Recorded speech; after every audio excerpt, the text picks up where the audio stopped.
Pemirsa, rencana Koalisi Indonesia Maju untuk memperbesar keanggotaan mereka menghadirkan tekanan politik yang kuat bagi Anies Baswedan di Pilgub Jakarta. Jika Koalisi Indonesia Maju berhasil menggandeng PKS, PKB, dan Nasdem, maka tinggal PDI Perjuangan yang menjadi lawan dari Kim di Pilkada Jakarta. Ya, persoalannya adalah PDIP tidak memiliki cukup suara untuk bisa sendirian mengusung calon gubernur di Jakarta.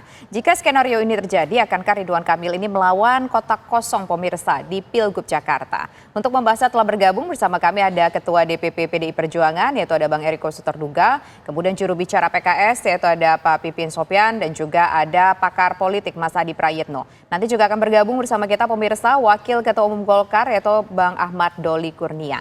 Sebelum kita menunggu Bang Doli ini, kita mau ke Pak Pipin terlebih dahulu. Kalau dari PKS melihat adanya wacana soal Kim Plus ini, PKS sudah dapat tawarankah? Dan kira-kira apakah PKS akan bergabung dengan Kim Plus, Pak Pipin?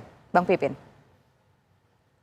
Pertama, kami tentu menghormati ya ketika Kim sudah mau mengusung Kang Emil ke Jakarta.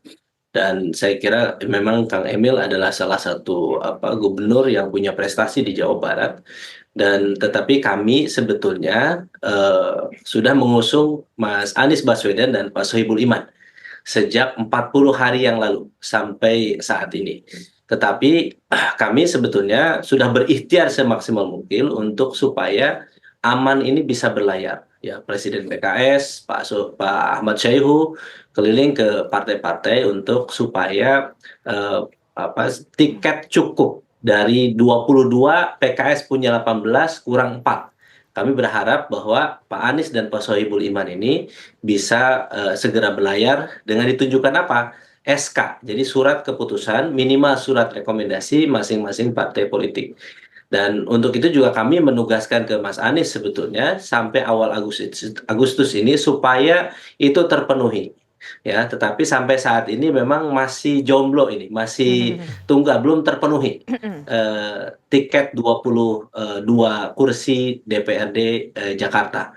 Dan kemudian karena memang waktu tenggat sudah kami sampaikan, sekarang opsinya tinggal 2.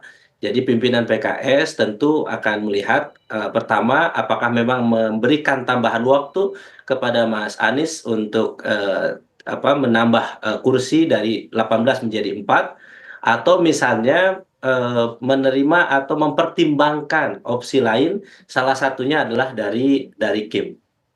Baik, tiket PKS sebenarnya PKS juga mengakui statusnya masih sendiri, masih jomblo, belum dapat tiket bantuan dari yang lain. Tapi kalau dari PDI Perjuangan bagaimana Bang Eriko? Apakah memang masih menunggu partai lain atau sudah menyiapkan kadernya? Tapi ingat Bang Eriko, PDIP tidak cukup kalau sendirian di Jakarta, Bang Eriko.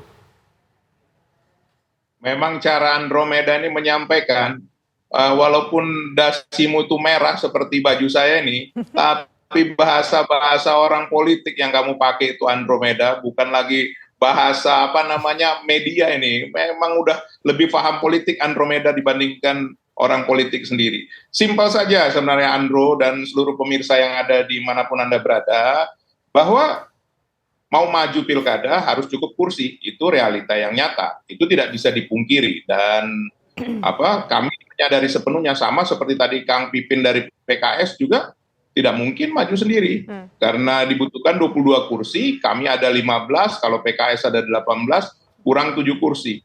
Tetapi tentu kami berusaha dengan sungguh-sungguh, dan selama ini kami menjalin komunikasi dengan baik dengan PKB, ya dengan PKS juga kita sering bicara, dengan Nasdem juga, dan ini terbukti tadi kan sudah ada disiarkan juga di TV One bahwa sekjen kami ada di Pekanbaru yang diambil kameranya tadi waktu ada acara konsolidasi di Pekanbaru, di mana kami bersama PKB di Provinsi Riau. Itu kenyataan yang ada, artinya bahwa PKB menyambut baik kerjasama yang sudah kita lakukan selama ini di banyak daerah, di provinsi maupun juga di kota kabupaten. Jadi apakah mungkin kami bersama-sama dengan katakan PKB, PKS, dan Nasdem? Sangat mungkin.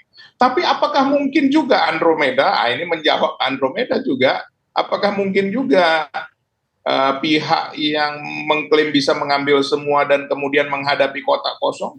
Mungkin juga, bukan tidak mungkin. Karena kenapa? Kami harus jujur. Kalau hanya kami sendiri tidak mungkin kami bisa maju menetapkan. Tapi saya mau mengingatkan kita di sini juga, Bung Andromeda dan seluruh pemirsa yang ada, beda dengan pemilihan presiden, konsekuensi daripada tidak adanya calon karena calon yang kita lakukan ini tidak didukung oleh partai lain, tidak ada.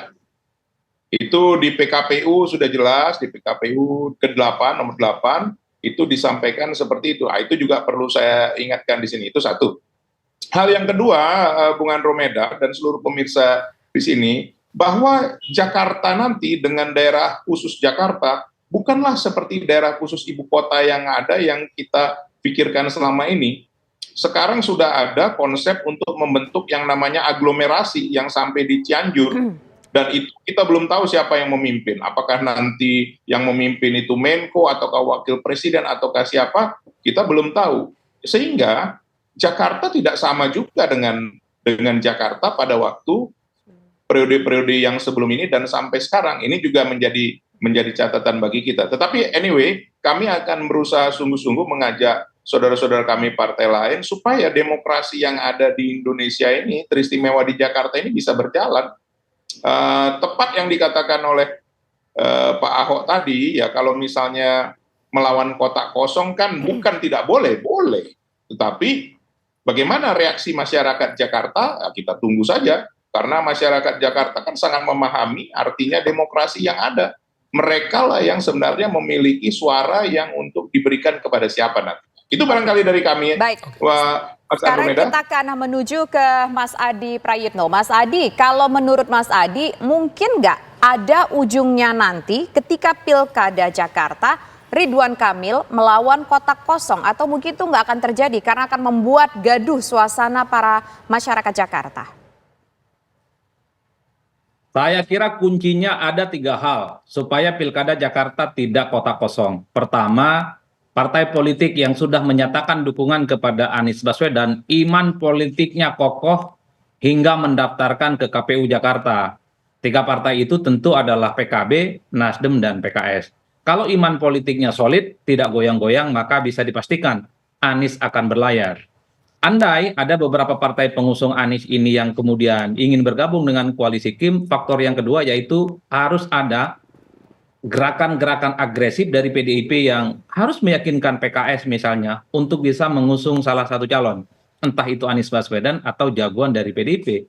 Tanpa itu semua, maka Ridwan Kamil yang kemungkinan akan diusung oleh Kim memang ini sangat potensial akan melawan kotak kosong. Faktor yang ketiga adalah tentu kita berharap verifikasi faktual calon independen yang per hari ini juga sedang diproses di KPU, yaitu Pak Darmakun, ya kita juga berharap nanti semoga lolos, dan kalaupun toh nanti semua partai non-Kim ini bergabung menjadi Kim Plus, maka kotak kosong bisa dihindari. Itu artinya apa? Jagoan dari Kim, sebut saja misalnya Pak Ridwan Kamil, akan berhadapan dengan calon independen. Hanya dengan cara itu, Pilkada Jakarta akan terhindar melawan dari kotak kosong. Tapi secara prinsip sebenarnya, kalau saya boleh jujur, partai politik dalam hal ini sedang diuji apakah mereka ini yang selalu mengklaim sebagai produksi untuk melahirkan kader-kader terbaik bangsa dan negara, itu akan memunculkan calon kader terbaik mereka untuk menjadi salah satu kompetitor di Jakarta. Dan itu ujiannya. Saya kira PKS dan PDIP sudah cukup kok. Mau yang diusung Anies, mau yang diusung Ahok, mau yang diusung itu adalah Ustadz Ahmad Saihu ataupun Sohibul Iman atau siapa saja, yang penting majukan.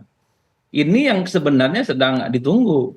Khawatirnya godaan terhadap partai-partai non-Kim ini kan godaan-godaan yang berbau angin surga.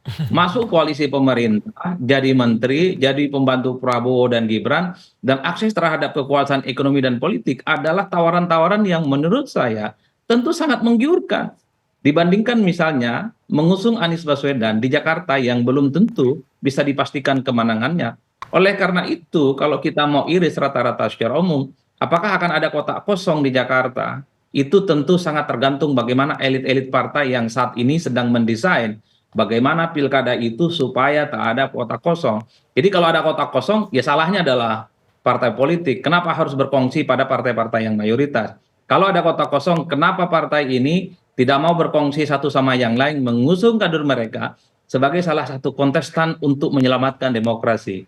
Dan Baik, kita Mas semua Adi. layak untuk meratapi demokrasi kita, andai di Jakarta itu terjadi pilkada melawan kotak kosong, apapun judulnya, Jakarta itu adalah epicentrum yang selalu jadi tolak Baik. ukur, selalu jadi contoh di mana pilkada-pilkada serentak di seluruh Indonesia itu revestunya dan menganggap pilkada Jakarta adalah contoh yang sangat layak untuk disaksikan. Tapi kalau kemudian di Jakarta ini melawan kota kosong, ini bagi saya Oke. Baik. Baik, satu Mas Adi. kemunduran demokrasi yang cukup kita harus ratapi bersama. Baik, kita langsung ke Kang Pipin. Apakah memang harga mati PKS tawarannya harus ada wakil dari PKS gabung sama Anies sehingga dapat tiketnya? Tapi kalau itu tidak ada opsi sama sekali, apakah PKS mau gabung sama Kim? Kang Pipin. Tidak ada harga mati ya, yang ada adalah kewajaran politik, fatsun politik ketika kami pemenang pemilu, kami mendapatkan mandat dari warga Jakarta untuk bisa mengabdi, bisa memimpin Jakarta, maka kami akan berusaha semaksimal mungkin agar kader kami bisa menjadi calon gubernur atau calon wakil gubernur. Jadi kami pernah tawarkan ke Mas Anies untuk apakah Mas Anies mau masuk ke PKS atau memang wakilnya dari PKS. Jadi itu sebetulnya dan proses itu sudah cukup lama ya. Jadi menawarkan itu dan kami juga sudah tawarkan itu ke pimpinan partai Nasdem, PKB dan kami juga bangun komunikasi dengan PDIP gitu ya. Jadi saya harus katakan bahwa memang ada kekhususan untuk Jakarta ini ya.